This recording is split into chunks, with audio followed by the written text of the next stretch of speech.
Buenos días a todas y a todos.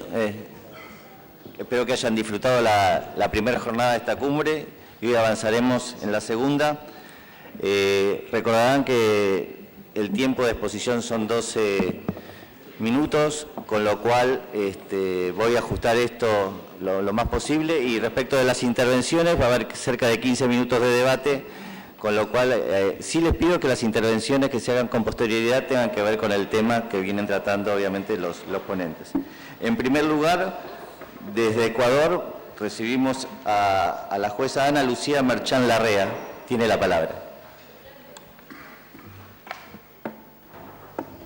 Muchas gracias. Buenos días a todas y todos. Soy Ana Lucía Merchán, jueza de la Corte Provincial de Justicia de Cotopaxi, de la Función Judicial del Ecuador. Agradezco al Santo Padre, el Papa Francisco y a la Pontificia Academia de las Ciencias Sociales por la invitación a esta Cumbre Panamericana de Jueces que hace posible la participación. El tema que presento en esta ponencia es el cuidado de la naturaleza en la Constitución del Ecuador. Para destacar su importancia y a manera de introducción, he tomado algunas citas de la encíclica Laudato Si del Papa Francisco y otros documentos de la Iglesia. Dios creó un mundo ordenado y bueno, donde todo está conectado entre sí, como un don dirigido al hombre, como una herencia que le es destinada y confiada. La madre tierra que nos sustenta y gobierna es nuestra casa común.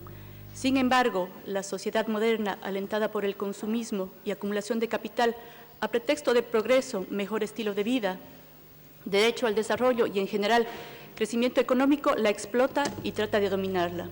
Con preocupación vemos todos los días los efectos del cambio climático producido por el sobreconsumo energético, la quema de combustibles fósiles, las emisiones de gases de efecto invernadero y la transformación del uso del suelo a través de la deforestación.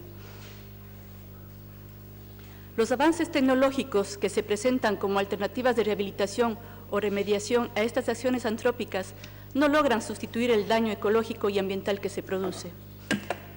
Nuestra casa común, el planeta Tierra, corre el riesgo constante de ser destruido por la explotación inconsiderada de la naturaleza y el hombre ser víctima de esta degradación.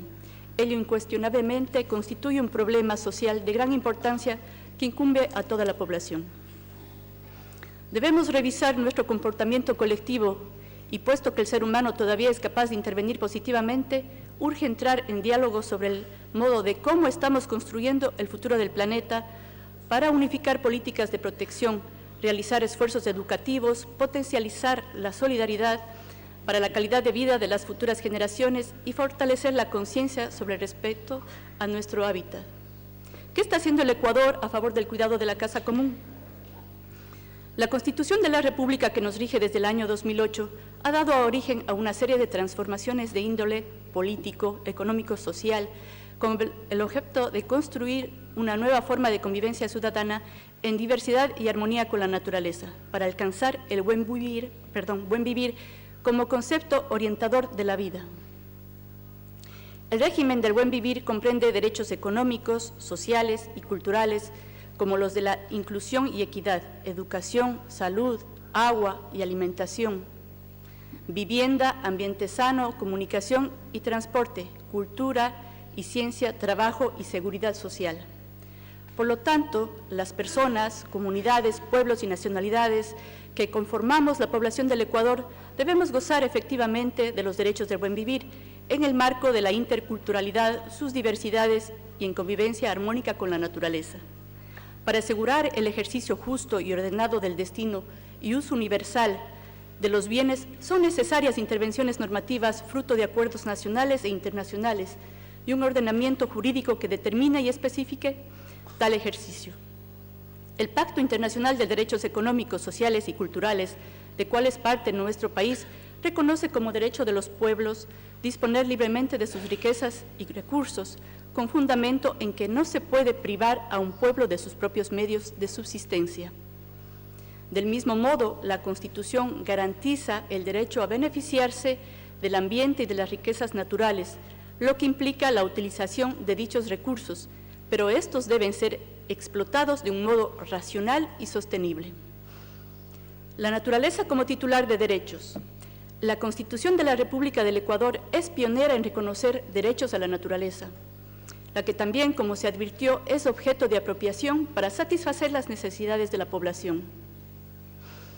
Esta doble dimensión del derecho ha tratado de ser justificada desde varios puntos de vista, siendo el más relevante el de la cosmovisión andina, que considera a la tierra como un ser vivo que se transforma, del que somos parte.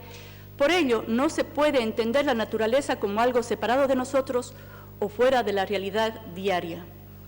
La Constitución señala que la naturaleza o Pachamama, donde se reproduce, realiza y sustenta la vida, tiene derecho al respeto integral a su existencia, el mantenimiento y protección de sus ciclos vitales, estructura, funciones y procesos evolutivos, y a la restauración.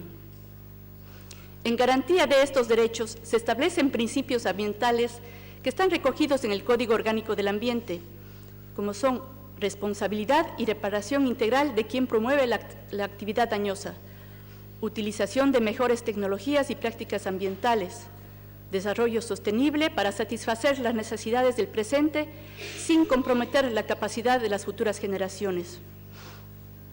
El que contamina paga, el principio indubio pro natura, acceso a la información y justicia ambiental, participación de la comunidad a través de la consulta.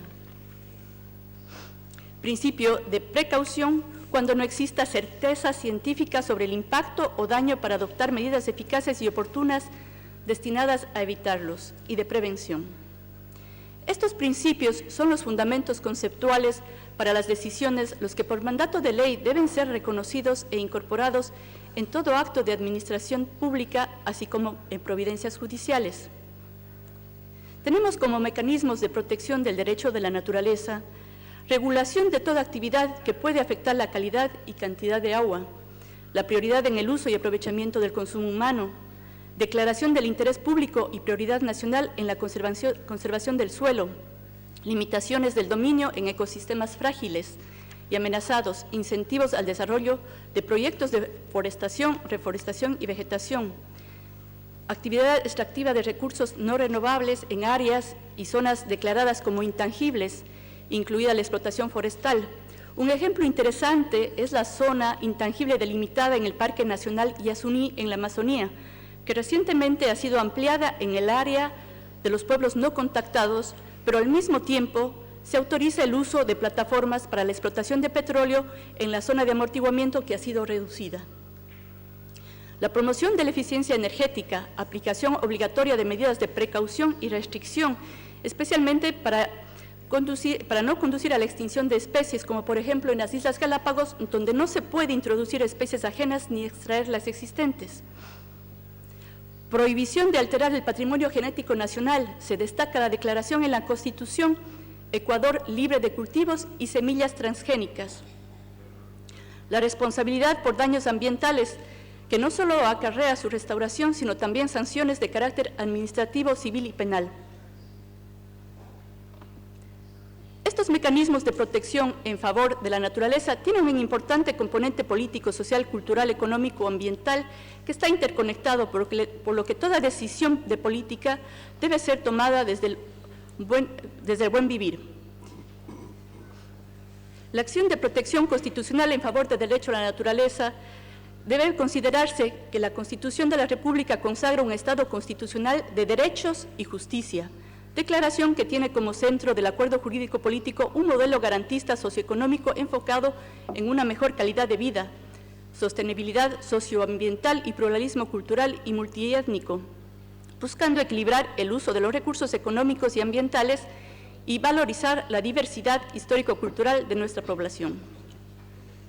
Para lograr el nivel de protección de los derechos que otorga la Carta Fundamental, se reconoce la supremacía de la Constitución y aplicación de los tratados internacionales más favorables en los contenidos de los derechos humanos, los que son interdependientes y de aplicación directa, y para su defensa se prevé procedimientos sencillos, rápidos, como son la acción de protección y medidas cautelares. En la práctica, las acciones de protección en mayor número giran en torno al acceso al agua como fuente hídrica y también como derecho humano, especialmente por la explotación minera, construcción de vías que arrojan desalojos en los cauces de los ríos. Otro tema de interés es la creciente deforestación en la selva primaria de la Amazonía ecuatoriana, ubicada a los costados de las carreteras que fueron abiertas por la actividad petrolera y que actualmente están siendo reemplazadas por los cultivos de palma africana.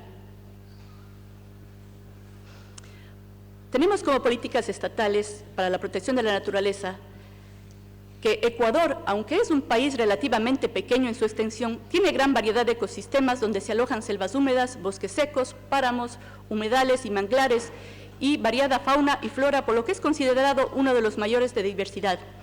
Debido a los efectos de cambio climático y prácticas ambientales, estos ecosistemas son muy frágiles y se ven amenazados y con ello también el bienestar de la población. Proyectos de conservación a través del Ministerio de Ambiente. Encontramos, por ejemplo, Sociobosque, que hace la entrega de incentivos económicos a campesinos y comunidades indígenas que se comprometen voluntariamente a la conservación y protección de sus bosques nativos. Otro ejemplo es Procambio 2, un programa para la conservación y uso sostenible de la biodiversidad. También existen iniciativas regionales como el proyecto de adaptación a impactos de cambio climático en recursos hídricos en los Andes, que recibe el financiamiento del Fondo Global Mundial para el Medio Ambiente. Los ingresos por el aprovechamiento de los recursos naturales no renovables como el petróleo y minería de propiedad del Estado contribuyen favorablemente al financiamiento del presupuesto anual de la Nación. En la dicotomía entre explotación y conservación, la balanza se inclina hacia la explotación de los recursos como política de crecimiento económico. Conclusiones que me nacen después de esta exposición es que la Constitución ecuatoriana reconoce expresamente derechos a la naturaleza, llevando la delantera internacional en su desarrollo normativo para la protección de la biodiversidad y recursos naturales.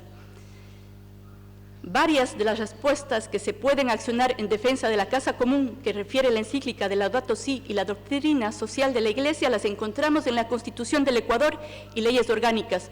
Aunque la normativa existente es muy amplia y garantista, no es suficiente para desarrollar y alcanzar una cultura ambiental respetuosa con la biodiversidad y cuidado de los recursos naturales según los postulados del buen vivir. La explotación de recursos naturales no renovables como el petróleo y la minería a gran escala se ha vuelto un instrumento de desarrollo económico para atender necesidades básicas de la población. Desde nuestra función tenemos que elevar la plena vigencia del derecho de la naturaleza sancionado rigurosamente con inconductas ambientales previamente establecidas en la ley como nuestra pequeña contribución al planeta.